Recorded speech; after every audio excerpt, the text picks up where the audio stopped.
Magandang hapon po sa lahat, Luzon, Visayas, Mindanao, kung saan kayong panig ng mundo po. Nagbabalik tayo dito sa aking YouTube channel po, sa Mir Soriano TV 29 po, ang aking munting channel. Ayan po. Thank you so much po sa aking mga subscriber po. Maraming salamat po kung saan kayong panig ng mundo po. Yung mga kolektor naman natin, magandang hapon po sa lahat. Lalo na ang mga senior citizen po. Ayan. God bless po sa inyo. May pag-uusapan na naman tayong barya po. Ayan, nandyan po sa ating harapan po. Ayan. At ito ang ating hilig, pangungulikta ng barya.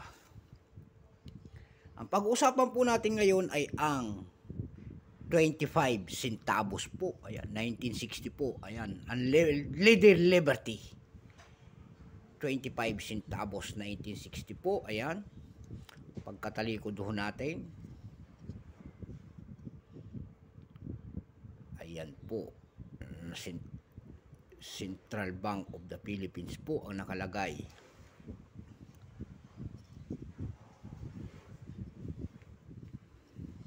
Bago tayo magsimula, kilalanin muna natin siya. Siyempre, ito ang ating motto dito sa atin. Issue po, Philippines. Period, Republic, 1946. Up to date po, type, standard circulation coins, years, 1958 hanggang 1966.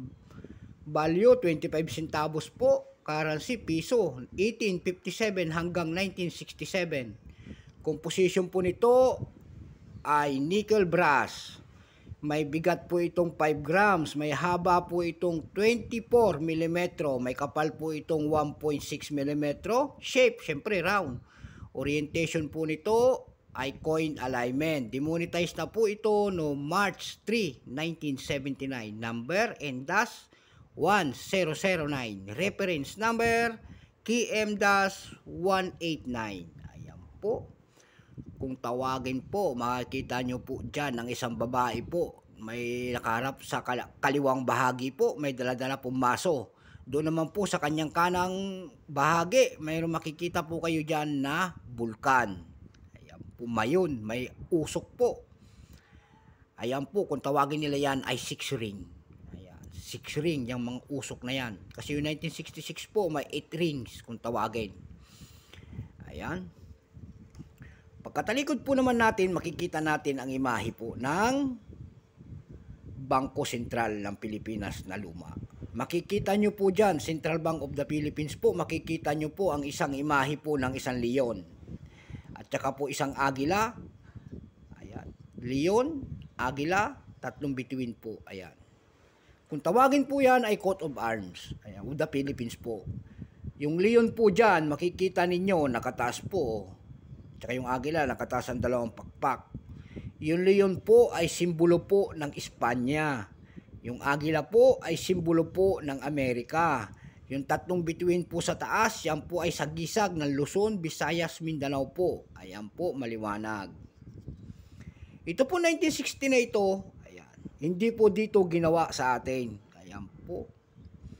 Ito po ay Royal Mint, Tower Hill, London, United Kingdom. May ginawa rin ang United States, Philadelphia Mint. Ayan. Dalawang klase po ang kanilang ginawa sa bariyang ito. Ito po ay 1960 po, 11% lamang. 11% lamang ang kanyang percentage. Pero pong ilang piraso po ang ginawa doon sa bansa ng United Kingdom po, ito pinagawa ng Pilipinas, ito po ay 10 milyong piraso lamang. Ayan, kita nyo. Doon po sa ating mga online selling, nagtingin-tingin tayo ng mga presyo, may nakalagay doon sa ebay.com ng Rare, ang 1960. Rare daw, sabi niya. Binibenta niya po ng 2,145 pesos. Ganyan yung katindi kahit maliit. 2,145 pesos. Mayroon din nagbebenta doon sa ebay.com po ng 681 pesos. Mayroon naman nagtitinda ng pinakamaliit na 440 pesos. 440.37 pesos. Mayroon tayong napakalaki nakita doon na $36. Ganyan na siya katindi. Doon naman po sa carousel.com po, may nagbebenta na nito ng 300 pesos. May 125 pesos tayo nakita. Ayan po.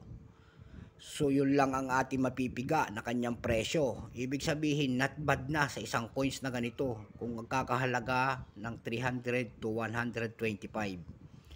Pasok na po siya, pataas na siya.